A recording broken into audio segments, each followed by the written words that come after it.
Salam Nusantara, Rahayu untuk Kisana semua. Bertemu lagi dengan Herlando di Sasana Sastra. Ya. Kisana semua, hari ini kita akan membahas salah satu sejarah ya tentang seorang tokoh besar yang bernama Mahesa Anabrang ya. Dan dari pembahasan itu nanti kita akan merefleksikan ya kan, kondisi kita, kondisi yang berkembang sekarang di negara kita, agar refleksi ini menjadi manfaat untuk kita semua ya. Dan seperti biasa di sana semua, siapkan kopinya, bakar rokoknya, kita belajar bareng.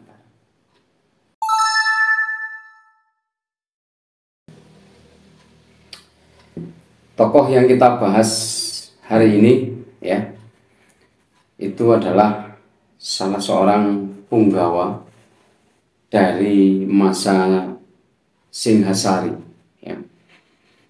Seorang senopati besar yang bernama Mahesa Anabrang ya, atau yang kita kenal sebagai Kebu Anabrang ya. Mungkin ada juga yang mengatakan Lembu Anabrang gitu kan. Nah, dari beberapa referensi sana ya, diartikan bahwa Lembu Anabrang, Mahesa Anabrang itu adalah kerbau yang menyeberang. Nah, jadi bisa dikatakan ini adalah sebuah nama julukan, bukan nama asli. Dan seperti yang kita ketahui semua bahwa di masa lalu ya, banyak sekali dari tokoh-tokoh itu yang beberapa memang disebutkan nama aslinya dan beberapa disebutkan nama gelarnya atau nama diksanya ketika dia menjadi raja ya. Nah, kita kembali ke Mahesa Anabrang ya.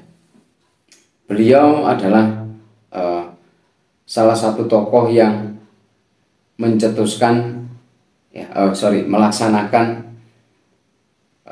salah satu ekspedisi besar, yaitu ekspedisi Pamelayu yang digagas oleh Sang Prabu Kertanegara. Dan itu untuk apa?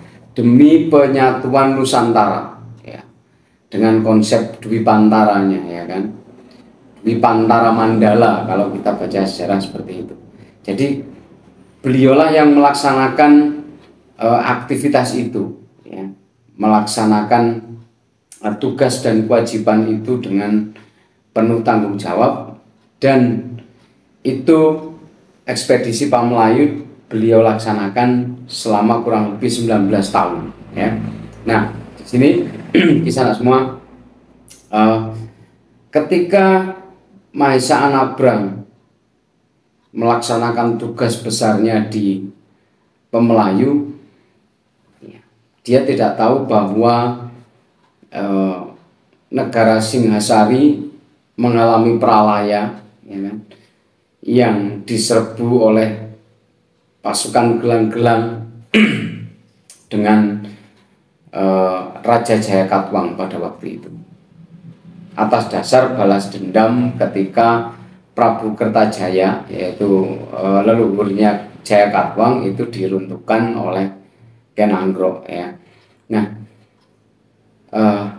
di masa itu memang tidak seperti sekarang itu kan, yang sudah banyak sekali media. Dia tidak tahu, Mahesa Anabrang tidak tahu kondisi negara Singhasari sudah pralaya ya, mengalami pralaya, sehingga seluruh punggawa kemudian seluruh keluarga besar daripada Kertanegara pun tercecer kemana-mana ya. Sampai suatu ketika Mahesa Anabrang ini pulang ke Jawa dengan membawa sebagian punggawanya, dia disambut oleh Raden Wijaya ya, pendiri Majapahit ya kan. Dan singkat ceritanya bahwa akhirnya dari ceritanya Raden Wijaya bahwa Sang Prabu Kertanegara sudah mengalami pralaya, sudah meninggal dunia gitu ya. Disitulah akhirnya Mahesa Anabrang berikrar ya, bersumpah setia kepada Majapahit. Ya.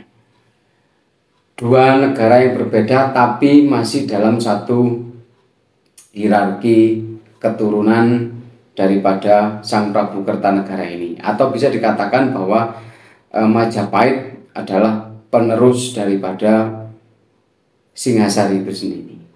Ya.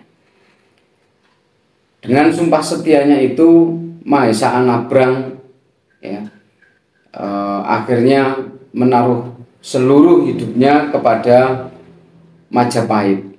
Ya. Bahkan dia tidak akan segan-segan untuk melakukan pembelaan jika terjadi gonjang-ganjing di area Majapahit. Ya, seperti yang kita ketahui, akhirnya pada masa itu sampai terjadilah pemberontakan Ranggalawe ya, pemberontakan yang pertama. Nah, dari situ akhirnya pemberontakan Lawe ya, atau Ronggolawe berhasil ditumpas oleh Mahesa Anabrang karena juga memang sudah mengganggu stabilitas kerajaan Majapahit itu sendiri. Sampai pada akhirnya walaupun ya kan berhasil menumpas, tetapi pada akhirnya Mahesa Anabrang sendiri pun juga mati di tempat di Sungai Tambak Beras pada waktu itu ya. Terjadi peperangan antara pasukan Ronggolawe dan pasukan Majapahit ya. Akhirnya di Sungai Tambak Beras itu pun dua pahlawan besar yaitu Ranggalawe dan Mahesa Anabrang mati. Mahesa Anabrang matinya dibunuh oleh paman dari Ronggolawe yaitu Lembusora sendiri ya, di Sungai Tambak Beras itu. Nah, itu cerita sejarah yang kita dicontohkan oleh sejarah bagaimana seorang tokoh besar yang bernama Mahesa Anabrang berikrar sumpah setia kepada negaranya ya kan?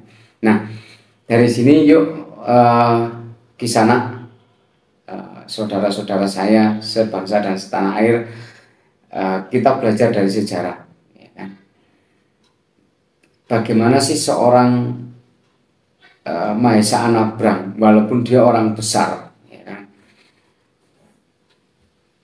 Beliau memberikan contoh pembelajaran kepada kita saat ini gitu kan. Nah, ketika walaupun dia orang sukses, orang besar ya kan, mampu istilahnya membesarkan negaranya ya kan sampai ke negeri seberang ya dengan konsep Dwi Pantara Mandalanya ya, atau ekspedisi Pemelayunya, dia sukses besar tapi dia tidak istilahnya dia tidak tinggi hati. Itu pelajaran pertama yang harus kita ambil dari sosok Mahesa Anabrang. Dia tidak tinggi hati, gitu kan? Dan dia pun juga tidak melakukan pemberontakan kepada Majapahit, ya, yang notabene dalam pikiran dia itu adalah penerusnya Singhasari. Jadi saya harus tunduk, gitu.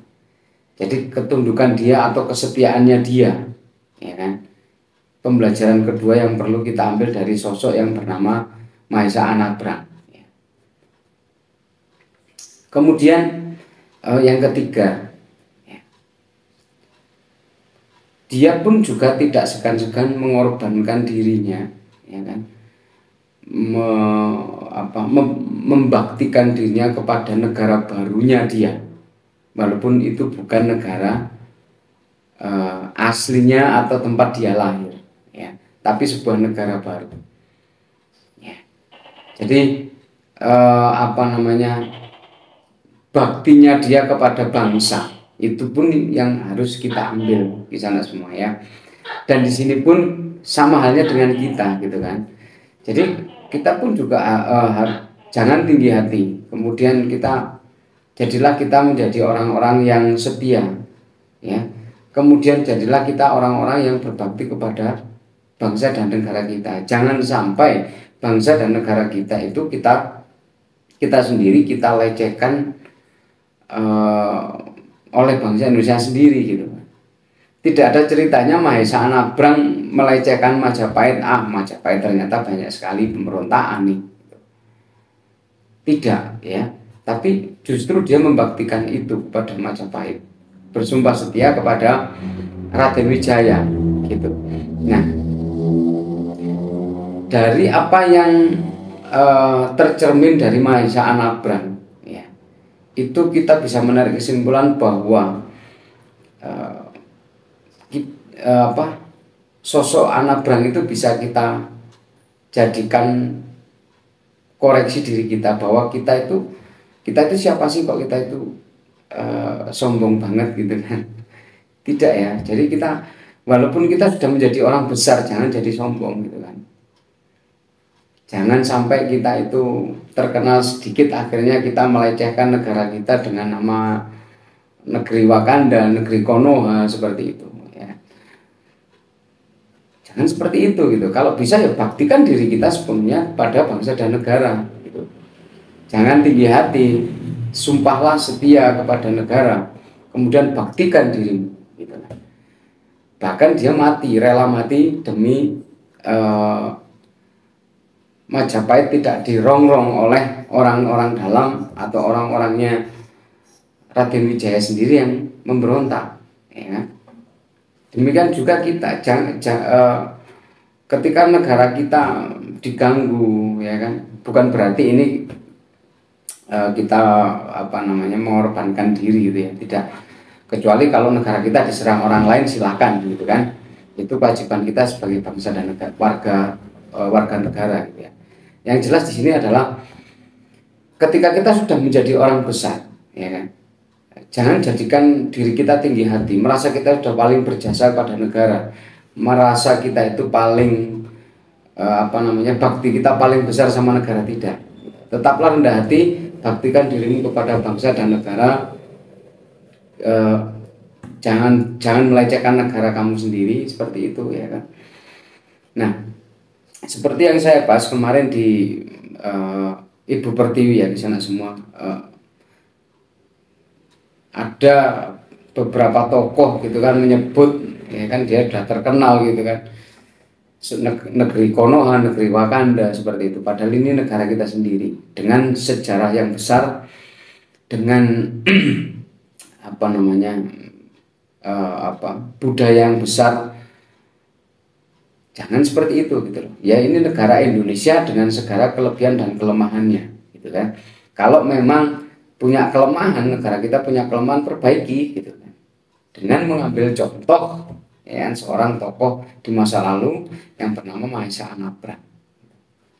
Itulah pelajaran yang bisa kita ambil bahwa dengan sosok Anabrang ya kan, dengan kerendahan hati dia gitu kan, kemudian dengan kesetiaannya dan juga dengan baktinya, dia menjadi sosok yang patut kita jadikan pembelajaran untuk diri kita dan bangsa kita. Seperti itu di sana sedikit pembahasan dari Sasana Sastra tentang tokoh yang bernama Mahesa Anabrang.